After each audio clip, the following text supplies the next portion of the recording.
I want to thank you all for joining me today. President Trump has instructed the entire administration to use our full resources to ensure we hold accountable these perpetrators who have stolen billions from Minnesotans. I appreciate Speaker DeMuth, State Representative Kristen Robbins, and the Minnesota State House members for their years of work fighting fraud. At Treasury, we are thoroughly investigating the egregious fraud, including funds allegedly sent to Somalia through money service businesses, which provide financial services outside a formal bank, and could have potentially been diverted to the terrorist organization Al-Shabaab. Under Democratic Governor Tim Walz, welfare fraud has spiraled out of control. We've heard troubling accounts that billions of dollars intended for hungry kids, housing for disabled people and seniors, and services for children with special needs were diverted to benefit Somali fraudsters. Treasury's Financial Crimes Enforcement Network, known as FinCEN, and IRS are leading our investigation to examine whether financial institutions have complied with their legal obligations under the Bank Secrecy Act and Treasury's regulations. These requirements are designed to detect money laundering and other illicit activity, countering the financing of terrorism, and safeguard the U.S. financial system. Since the earliest days of these investigations, Treasury has been working with the DOJ and the U.S. Attorney's Office in Minnesota. We have traced where the money from the perpetrators went and are investigating whether any of the money ended up in the hands of terrorists. Treasury is here today because this is what we do. We follow the money. Earlier this morning, I met with financial institutions and made clear we must do more to safeguard our nation and protect our financial system from waste, fraud, and abuse. I also provided updates on our investigation and announced several powerful new initiatives that Treasury will be undertaking to increase transparency and crack down on fraud in Minnesota. First off, we have followed the money and identified the money services businesses, MSBs, that have transferred taxpayer funds overseas. Our team at FinCEN has just provided formal notification to these businesses that they are under federal investigation.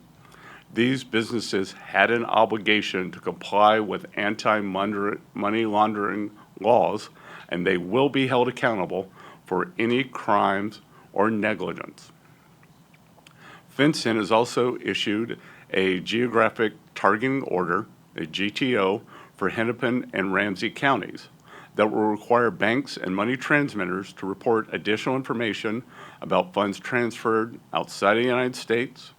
This will put a microscope on these businesses, advance prosecutions, and assist in the recovery of funds internationally. Fraudsters in Minnesota stole at least $300 million meant for children in need, and we must prevent fraud of this scale from occurring in the future. Accordingly, today, FinCEN issued an alert to financial institutions that will help them identify and report specific warning signs of fraud in federal child nutrition programs. Fraud must be stamped out early, and the alert issued today will help law enforcement do just that. Our investigators at IRS-CI Criminal Investigations played a critical role in uncovering Somali fraud from the beginning, and the IRS's role in these investigations will continue and be enhanced. Today, I'm pleased to announce that IRS Civil Enforcement is auditing financial institutions that facilitated the laundering of Minnesota funds, in addition to supporting criminal and civil enforcement efforts. Additionally, the IRS will soon announce the formation of a task force to investigate any fraud and abuse involving pandemic-era tax incentives and the misuse of 501c3 tax-exempt status by entities implicated in the Minnesota-based social services fraud schemes. We are committed to preventing fraudulent nonprofits from taking advantage of the American taxpayer and the people of Minnesota. Finally, Treasury is hosting a training as we speak for Minnesota law enforcement on how to utilize financial data, such as suspicious activity reports, to better combat these fraud schemes. President Trump is committed to ensuring honest Minnesotans are not cheated and that their hard-earned dollars are not being abused. Now, I'd like to turn it over to Brian Morrissey, Treasury's General Counsel. Thank you, Mr. Secretary, and thank all of you for being here today. We're very excited to be here with you, and I think we have an appreciation of how important it is to have a strong partnership with so many different parts of the community that have been affected by the types of fraud that have occurred here. So we're very eager to hear your perspectives. Let me start the discussion by recognizing Jennifer and Caden Larson. They are leaders in the autism community here, and Jennifer is the founder of the Holland Autism Center. Thank you. Thank you for the opportunity to speak, and thank you to Secretary Bessent for convening this discussion. My name is Jennifer Larson, and I am the founder and CEO of the Holland Center. We are a Minnesota-based autism services provider. We exist to serve vulnerable children and families at the most critical point in a child's development, and when timely and consistent services matter the most. Over the past years, Minnesota has faced a genuine and serious problem with large-scale fraud in the delivery of autism services. The fraud is concentrated among a subset of bad actors. It has damaged public trust and diverted taxpayer dollars. It does demand a strong response. We all want the crime rings identified, prosecuted, and eliminated. But the response chosen by the state of Minnesota, a blanket pause on all autism payments, is having devastating collateral damage. Longtime legitimate providers like myself who've passed yearly on-site audits, complied with all requirements, and delivered documented services are now being starved of operating revenue. Clinics are closing, staff are being laid off, families are losing care in the middle of approved treatments, children with autism are experiencing abrupt service disruptions that will have lifelong consequences. This is not an abstract policy issue. For providers like us, we have payroll every 2 weeks, rent, insurance, basic operating costs, and those do not pause. A blanket shutdown does not distinguish between fraud and fidelity. It punishes the innocent while not targeting the criminals. The tragedy is that Minnesota does not have to face a choice between tolerating fraud and shutting down an entire sector. There's a better path. One constructive solution that many of us have advocated for is the creation of a trusted provider program. Under such a model, providers who meet enhanced standards, such as verified ownership, decades of clean audit histories, transparent billing practices, and demonstration of clinical outcomes would be permitted to continue receiving payments on a regular schedule while investigations proceed elsewhere. This approach would do 3 things. It would protect public funds by focusing scrutiny where risk is highest. Second, it would preserve essential services for children and families who've done nothing wrong.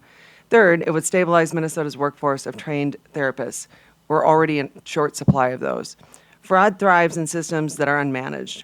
Legitimate providers welcome oversight, and we frankly are disgusted that this was allowed to happen.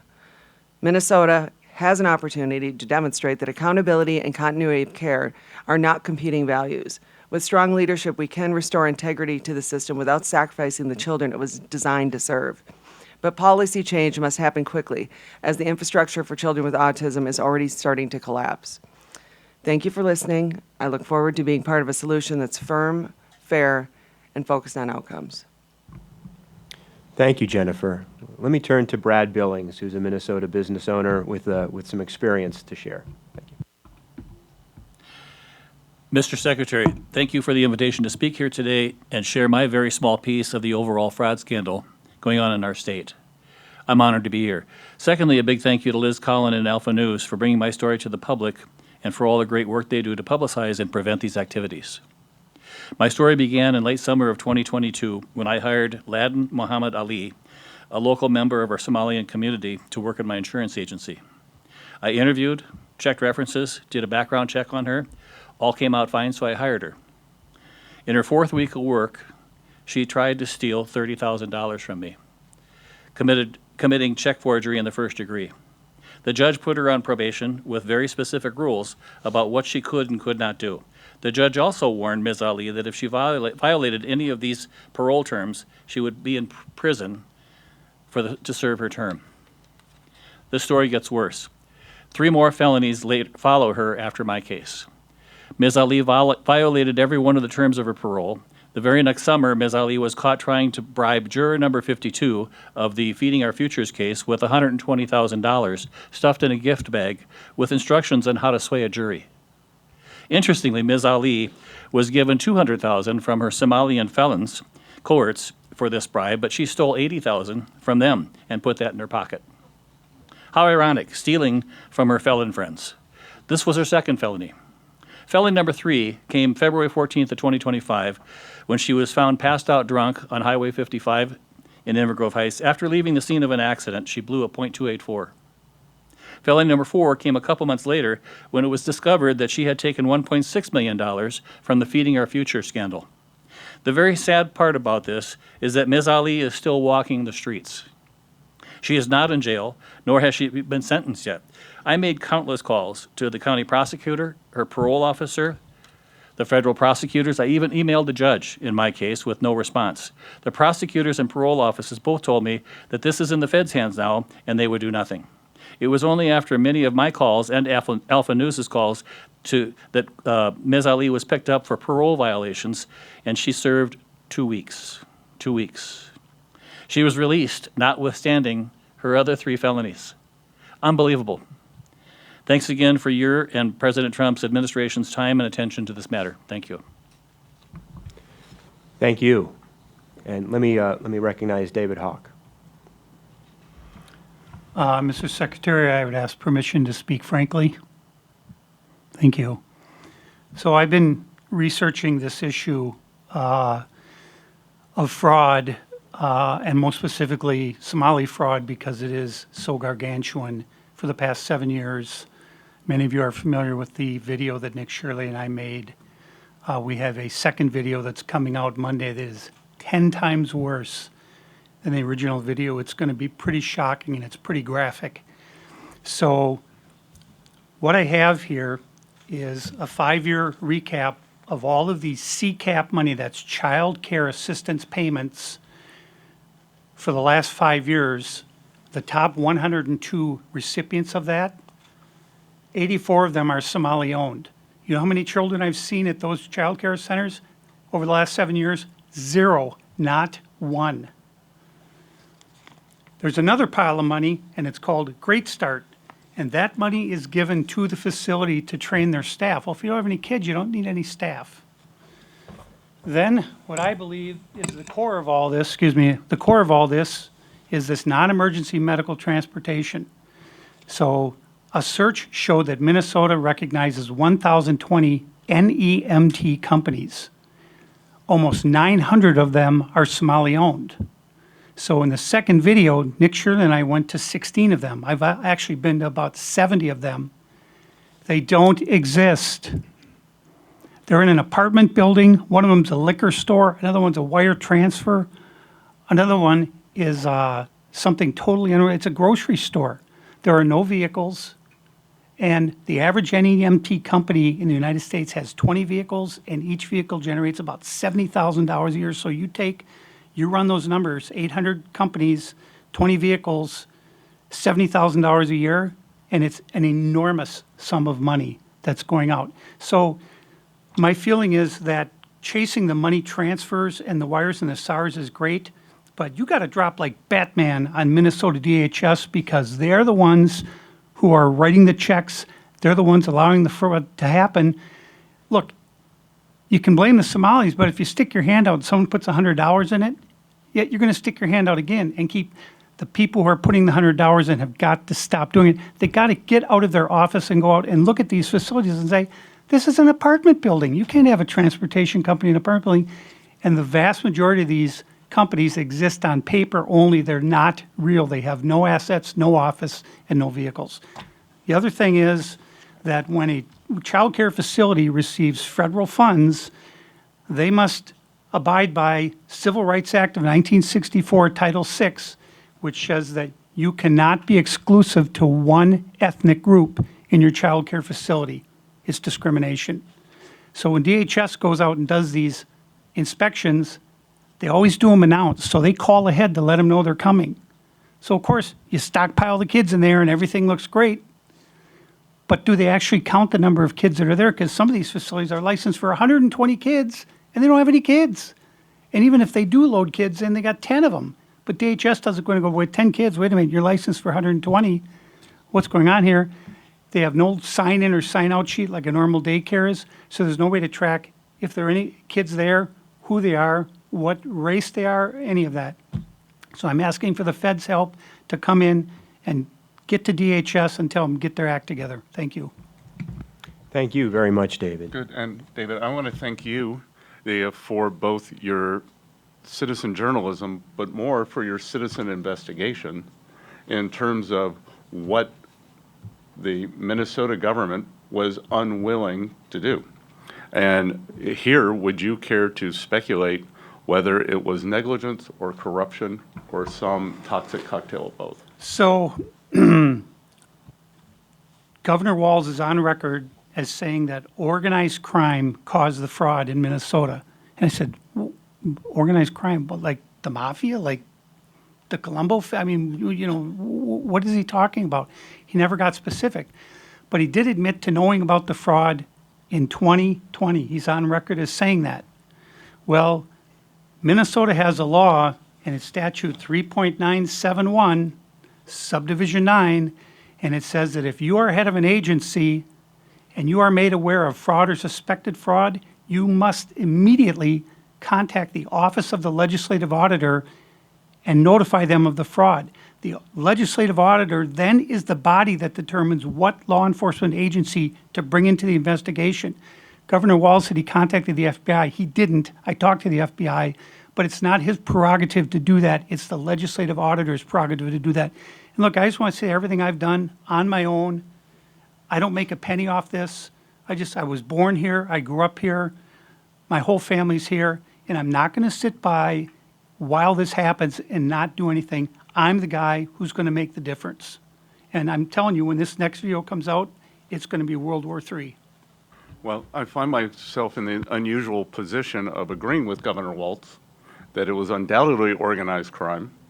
And what we are seeing, and this is what Treasury does, we have successfully tracked and prosecuted the mafia. We have successfully tracked and prosecuted the Mexican cartels. And this is organized crime within the Somali community.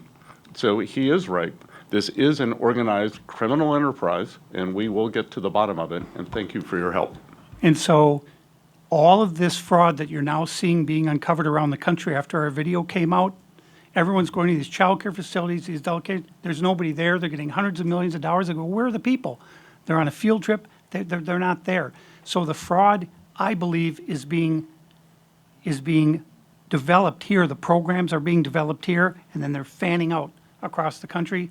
But this is their ground zero right here. This is their base, Minneapolis. Thank you.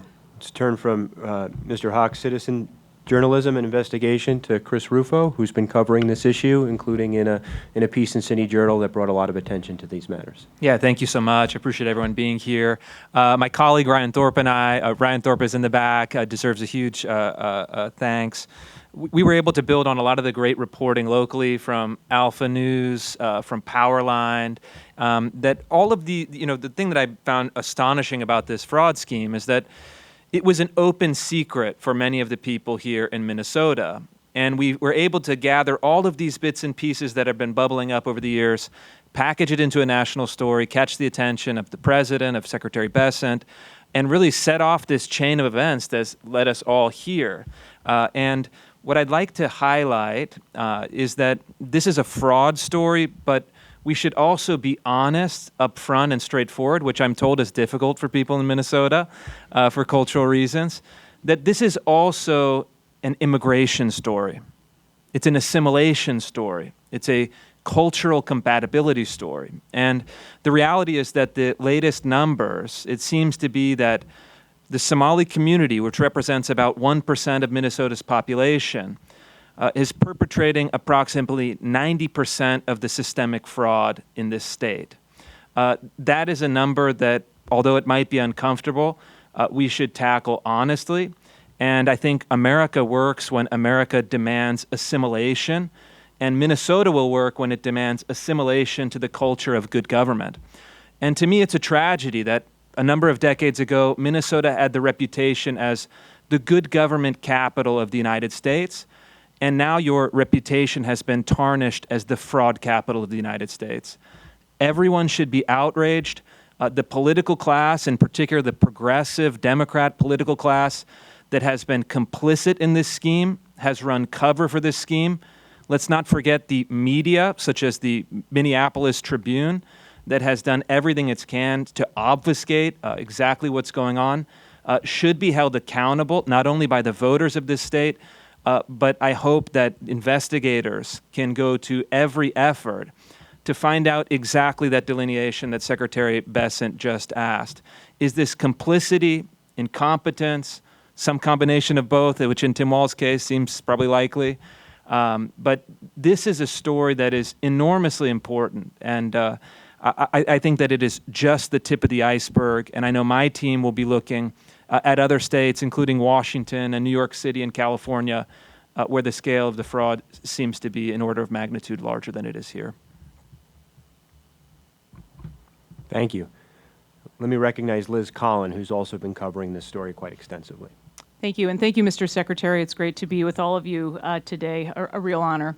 I have been a Minnesota journalist now for nearly 20 years. I spent 15 years of my time at WCCO, the CBS affiliate here in Minneapolis, and have been a part of Alpha News now for 4 years, jumping into independent media simply to tell the truth. We struggle with that concept in Minnesota.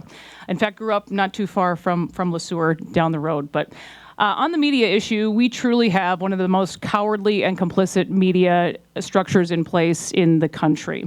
I would say that is why the fraud was never tackled head on. It is that very real fear of the racist label, something that I have lived. I saw for myself at WCCO the stories that were ignored. Frankly, they still are, due to the failure of simply caring about the facts.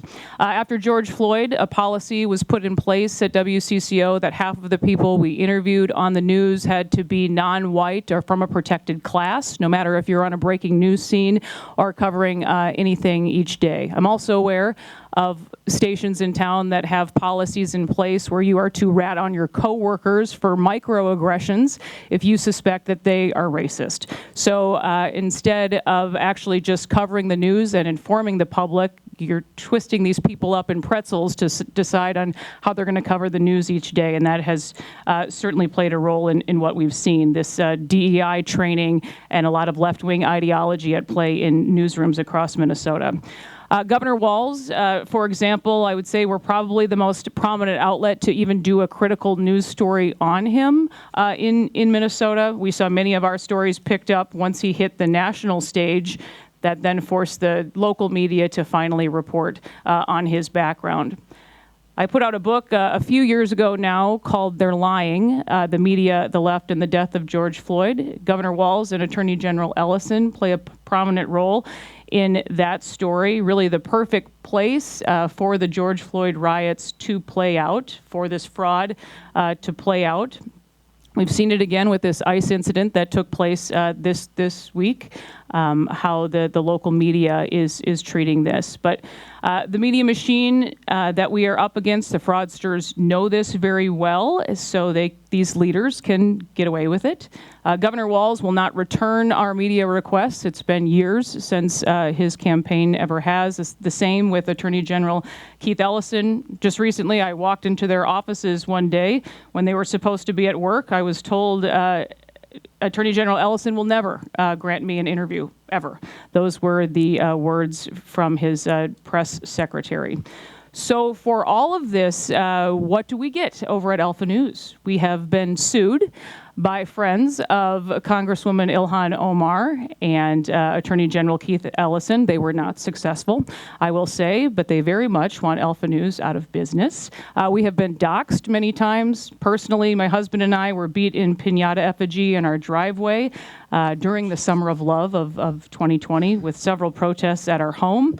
But we continue to remain committed to telling the truth at Alpha News. I've been myself out there, doing the door knocks, and have seen the empty businesses, this fraud that has just been allowed out in the open for so long. The luxury cars in the parking lot, the fake Google reviews, the stock footage, the phone numbers that go nowhere on all of these places, just truly out in the open. I am, however, want to bring a message of hope here today. I am a hopeful person that the truth is breaking through. We put out a documentary a couple years ago, The Fall of Minneapolis. I'm not on Nick Shirley and David level, but we have about 10 million views on that documentary. But we truly live in a time of truth now, I think, more than ever. And I think it's why so many of us, I can say, we're just so thankful for the attention that the federal government is giving on Minnesota at this time. So really just want to say thank you very much.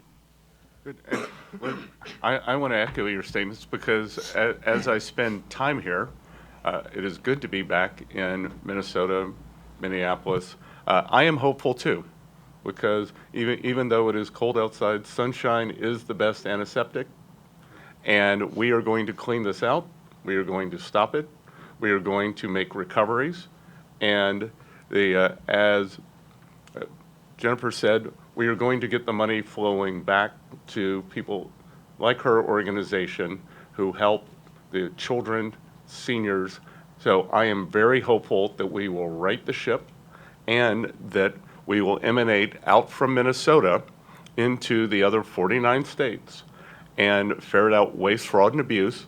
The GAO, the General Accounting Office, believes that there is between 300 and 600 billion of fraud that occurs via the U.S. government every year, around 10% of our spending, in between 1 and 2% of GDP. Last week, President Trump indicated that he would like to raise the defense budget by $500 billion. We could do that and make our nation more externally safe by having an internal audit of where this fraud and abuse is coming from. And I want to thank you for all your work you've done. Thank you. And we're grateful to have Speaker DeMuth with us, and let me turn the floor to you. Thank you. And Mr. Secretary, I want to thank you for coming and bringing attention to the massive fraud problem in Minnesota. House Republicans have been sounding the alarm over the pervasive fraud in state programs for years. But Democrats in control of the state have at best turned a blind eye and at worst been complicit. Just this week, we received a shocking report from our nonpartisan Office of the Legislative Auditor showing continued pervasive issues in grant management, even after a report more than 4 years ago showed the same issues and gave solutions to fix them. Governor Walz and his agencies decided not to do anything about it. There were multiple instances throughout the grant oversight process where employees backdated or created documents after they were requested. There were other times where they could not prove the grantees provided the services that were paid for. One employee said, "Executive leadership won't take staff concerns seriously until something serious happens or until it makes the news."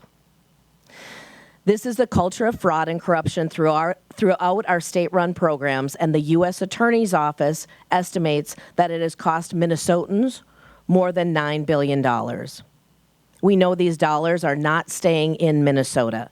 They're going to fund real estate in other countries, luxury cars, and houses for fraudsters, and being sent back out of the country. And I'm grateful for the efforts, Mr. Secretary, that you mentioned are happening now, just yesterday and today, the things that are being changed for the better. And we're looking to codify those issues here at a state level. The impact of this is that those who truly need the services aren't getting what they need and deserve. Every dollar that goes out in fraud is a dollar that doesn't help a Minnesotan. So instead of continuing to try to sweep the fraud problem under the rug, it is time for top leaders in our state and our agencies to take responsibility for the culture of fraud and corruption that they have created. There has been a clear lack of leadership from the top of our state government on fraud, and even active resistance to fraud prevention measures from legislative Democrats. Minnesotans are sick and tired of being taken advantage of by fraudsters. There's a legacy of negligence on fraud in Minnesota, and it's shameful. House Republicans have prioritized rooting out fraud, waste, and abuse in state government, and making sure that those who steal from taxpayers are held accountable. So with your help, and with the help of others in the administration, the pervasive fraud that has flourished in our state will stop now. I thank our administration partners for stepping in where Governor Walz and Minnesota Democrats have failed. Thank you for being here. Good. And Speaker DeMuth, I want to thank you for providing your office yesterday, as Governor Tim Walz is a coward. He is a coward. He refused to provide state police for the Secretary of the Treasury of the United States to come and hold a roundtable in the state capitol, because he is afraid of what we will discover, this culture and willingness to tolerate the fraud and corruption. And I want to thank you for your bravery and for providing your office yesterday for us to be able to enter the Capitol building. Thank you, Mr. Secretary. Outrageous. Thank you, Speaker. Let's now hear from Representative Kristen Robbins, who's the chair of the Fraud Prevention and State Agency Oversight Policy Committee. Thank you. Thank you, Mr. Secretary, for joining us here in Minnesota. And I want to thank the President as well for his leadership. The federal involvement from our partners has been a game changer in Minnesota, and we can't thank you enough. So as chair of the Fraud Committee, we've been working for the last year to highlight the scope of the fraud, and it is staggering. And we have seen time and time again that the governor was well aware of the fraud. We've had whistleblower reports, we've had Office of Legislative Auditor reports, we've had great local investigative journalism by Alpha News, KARE 11, KSTP, and others who have done deep stories, and of course, Mr. Shirley and Mr. Hogg. Thank you. But despite clear evidence of this fraud, the governor has been complicit, and his agencies have been complicit. We have clear whistleblower reports of how, after the original child care report came out in March and April of 2019, the investigative unit at DHS was told that they could no longer conduct criminal investigations. And we have to get back to the point that was raised earlier about telling the truth. This fraud has been allowed to exist because it has protected the political base of the governor and the Democrats in the legislature. And they have been protecting their base at the expense of Minnesota taxpayers and vulnerable citizens and whistleblowers. And we are standing up to that with the help of our federal partners, who now, in partnership with the U.S. Attorney, are bringing cases. We're getting convictions and prosecutions, even in the face of literal criminal indictments and prosecutions. Last January, the DHS commissioner said that there were more rumors of fraud than actual fraud. They have been gaslighting the people of Minnesota for years. And with your help, we will get to the bottom of it. Our committee does not have subpoena power, but with our help from our federal partners, both in Congress and in the administration, we are going to get the documents we need. We are going to continue to prosecute these cases, and we are going to root out fraud and stop it so Minnesotans get the services they need, and that our taxpayer money goes where it is best used. And we're grateful for the partnership of the Secretary and the President and all of the different agencies in the administration who are coming to help Minnesota. Thank you, Representative. We're grateful to have several law enforcement partners here. Mark Ross is president of the St. Paul Police Federation. Good morning, Mr. Secretary. Thank you. My name is Mark Ross. I am the president of the St. Paul Police Federation. I'm elected by St. Paul police officers, rank and file officers, to represent them in this role. And one of my primary charges in this role is to go out and talk to a lot of people in this room about why we need money and how much money we need to do our jobs effectively. And what I want to do is quantify. I think we're at about $2 billion of known fraud so far, confirmed fraud. What $2 billion means to law enforcement, specifically the St. Paul Police Department. $2 billion could fund our entire police department for the next 10 years. Our entire department. That's how much $2 million is. If it was only 1% of that, at $20 million, we could have 160 cops, 160 more cops on the street, policing, investigating, doing what the community wants us to do. So that's how much money we're talking about so far. And as we all know, this is probably just the tip of the iceberg. So thank you for coming and helping us get to the bottom of this. And to David's point, this is all about oversight and accountability. This never, ever should have happened. And there were complicit Democrats and the governor's chair at the Capitol, and they allowed it to happen. And what they did, and we'll never forgive them as law enforcement, is after they got the trifecta, they pounded us into submission as law enforcement officers. They went to the Capitol, and they had this defund the police mantra, and this isn't speculative. They said it. And then when that term wasn't popular, they went with things like reimagining public safety, and let's start with violence interrupters and alternate responses to police, and all these things that don't work, all right? And so what they did is while they were doing that, and they were making us out to be the bad guys, the good guys were the good guys, the real bad guys were stealing all this money. And one of the repercussions from all this is while they were doing this, they changed their use of force policies. They tried to take our qualified immunity away, which I think is ironic, because wouldn't it be nice if we could go after some of these politicians that allowed this to happen and hold them liable civilly, and maybe they have to pay some fines or be sued for it? They wanted to take that from us. They wanted to take our qualified immunity away. They allowed the Post Board to completely circumvent the legislative process to provide oversight and do things to cops that really isn't in their purview. So our state Post Board now has this unfettered power to discipline police officers. They changed the way our disciplinary procedures are handled in the state of Minnesota. I mean, they came after us really hard. The byproduct of that is, guess what? People can't wait to retire from this profession in Minnesota. And at the same time, we can't recruit people. So I will tell you, I'm proud of the cops in Minnesota, St. Paul. And pardon me, we have a lot of great cops, but we don't have the resources to investigate these things right now because we're down 1,000 cops, and we might be down 2,000 to 3,000 cops due to retirements in the next couple of years. So we need you here to help us, and we welcome it. Thank you. It's terrible to hear people like Brad and Jennifer tell their stories, because we have exceptional police officers in the state of Minnesota that could investigate these things, put together great cases, and get prosecutions. We're just not allowed to do it. So for that, I thank you. And there's no finer humans on earth than the American police officer. Thank you. Sheriff Kyle Burton is also with us. Good morning, and thank you, Mr. Secretary, for having me here. And I echo a lot of what Mark just said, too. My agency, for example, the state of Minnesota is required to reimburse back law enforcement agencies for half the cost of our body armor. For the last 2 years, we haven't gotten any money. They say they don't have any money. So then that cost gets passed on to the taxpayers of my county. Meanwhile, we're giving millions of dollars to daycare centers where there's no kids. So just wanted to mention that.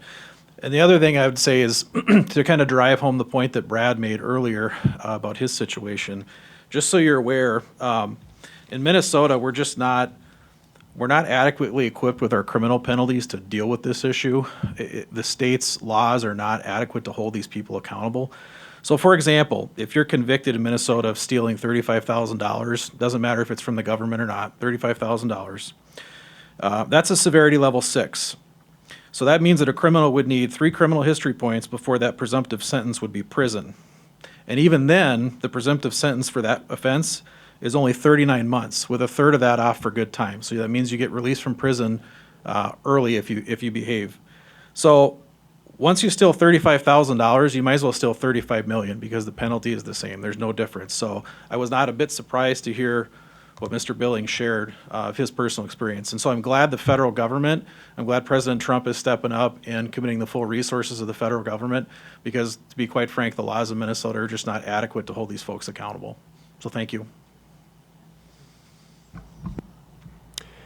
Thank you, Sheriff. And at this point, I'd like to open the discussion to other panelists, and building on your point and the discussion we've had today about creating a culture of accountability and good government, interested in other perspectives from the panel on what else needs to be done and what the federal government and we at Treasury in particular can do to be helpful in that effort.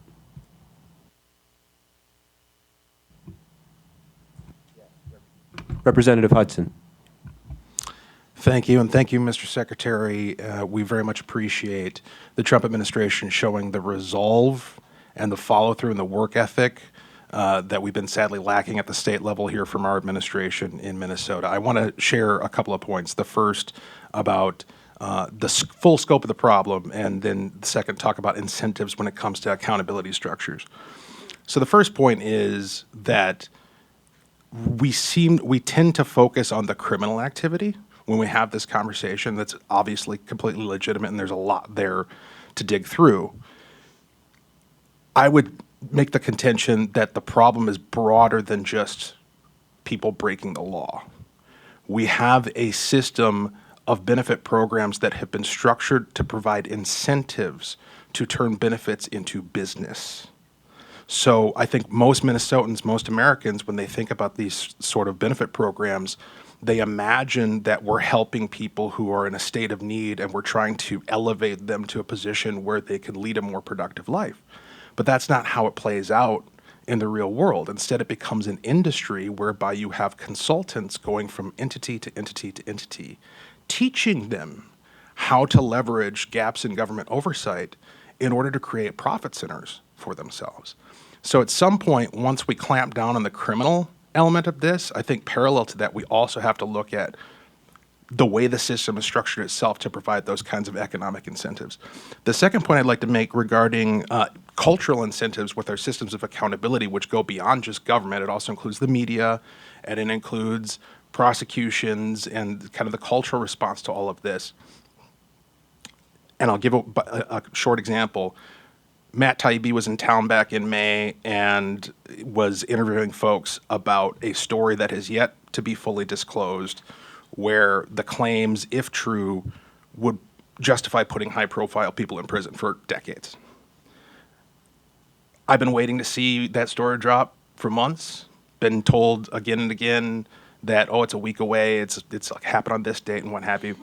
It never fully dropped. And he started to talk about this publicly.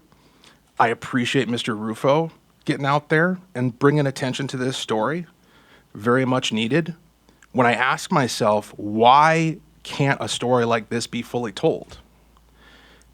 The answer that occurs to me is because people require different prerequisites before they're willing to speak. So a journalist needs documented evidence, right? Not just hearsay. A prosecutor needs admissible evidence, not just rumors. A public official needs statements on the record, facts on the record, before we can go out and legislate and make claims. And so everybody just sits back and waits for the next guy to go first. Appreciate you going first, Mr. Rufo, right? Well, if Taibbi is slacking and you want to give a story to a crack team, you should talk with Ryan and I afterwards. Yeah. Appreciate it, Mr. Rufo. So those are the 2 points I wanted to make. Thank you very much.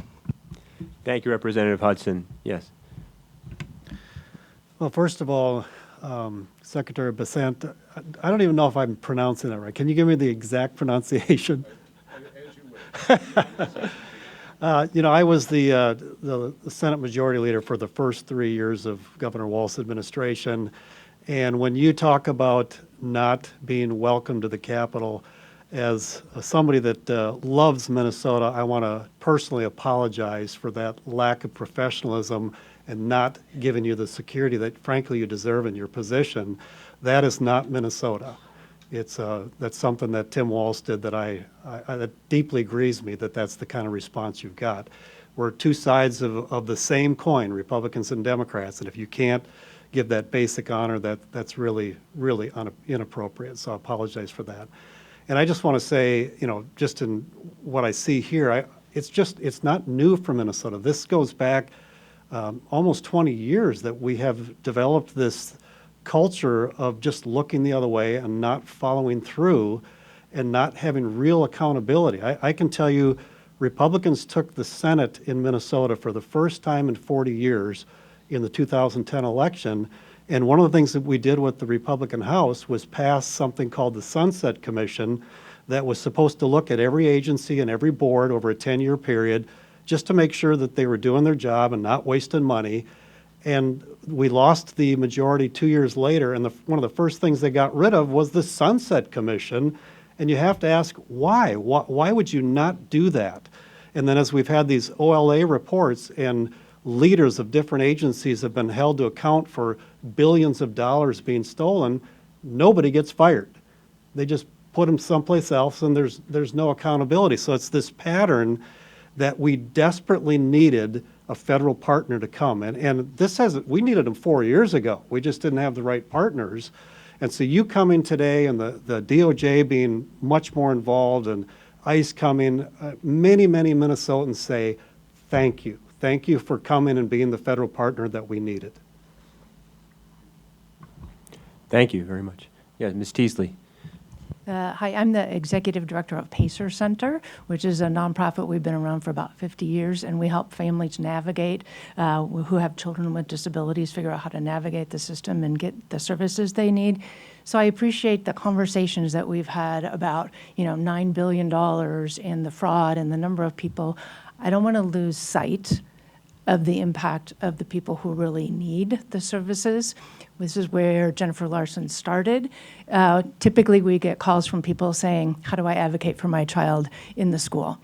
Now we're getting calls saying, the services I got for my child with autism have stopped.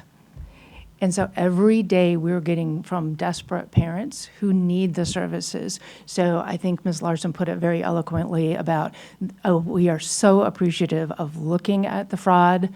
Please don't forget about, we need to continue the legitimate services.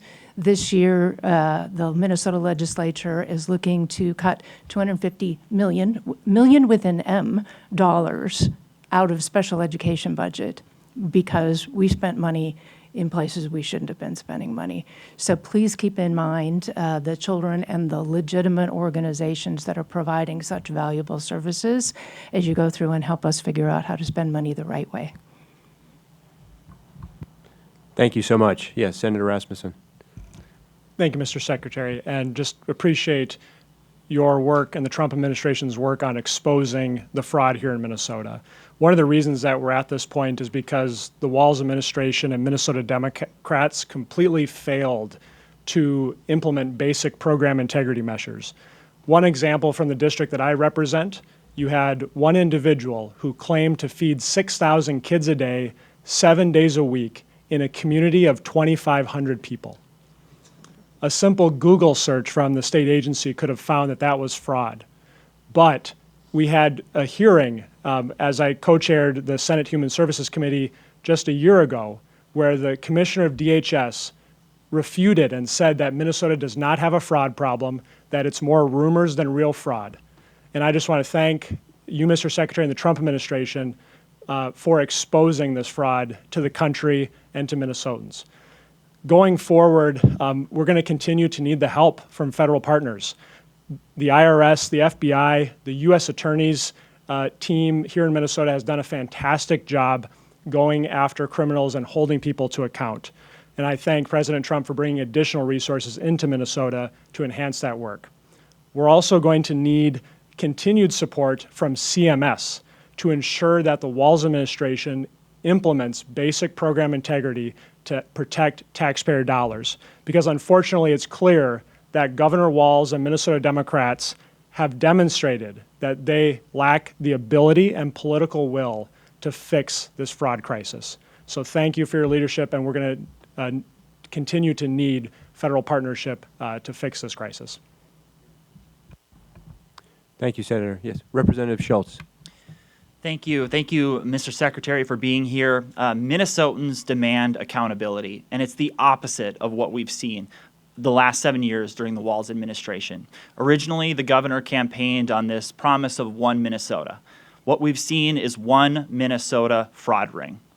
That's exactly what we've seen during this time, and there has been no achievement that this governor has attained except for to perpetuate fraud. No Minnesotan has benefited from it except for fraudsters. We have a bloated state government that increased the spend during his time in office by 45%, and Minnesotans aren't seeing the benefit, and especially the American citizens that are here in our state. Right here in the Twin Cities, there are American citizens who are homeless on the streets, where our own social programs, from housing to SNAP benefits, and other things aren't actually reaching the American citizens that need the help, and instead are being stolen and removed from our state, from our country, to go to a foreign nation. And there is a huge problem with public trust in this state. And the citizens across the state can't even stand to pay their taxes when they see it going to these fraudsters.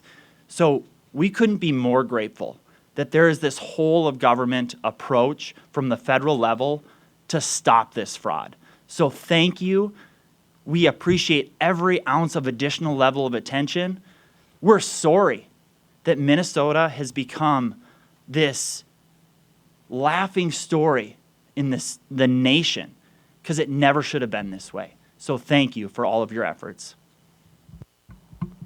Thank you, Representative. And thank you, everyone, for being here today. This has been such an important discussion. Good. I want to thank you all. This is very inspirational, hearing from all of you and what you have gone through. This is the land of 10,000 lakes, and it seems one big cesspool. And I just want to say, I thought that Representative Hudson's the plea soliloquy was fantastic, and it is about incentives. And one thing that we are going to announce is incentives for whistleblowers. So if these fraudsters want to turn on each other, we welcome that. So we will be offering cash rewards to whistleblowers to turn in their fellow con men and women. The cover-up of this, as Liz pointed out, almost led Governor Walz to be one heartbeat away from the presidency. That this was not brought out, what a tragedy it would have been for the American people, for someone with no integrity, who was complicit and perhaps corrupt, to assume the office of the vice president. So, and I am willing to invite Governor Walz, the Lieutenant Governor, A.G. Ellison, or any member of the administration. I will guarantee their safety in the Treasury building if they would like to come and explain what has happened, to tell us why we are wrong, or to explain why the U.S. government should continue providing funds to the state of Minnesota and how they are going to remediate this mess. And the view from my office is the only view of the Oval Office that Governor Walz will ever get. So thank you all.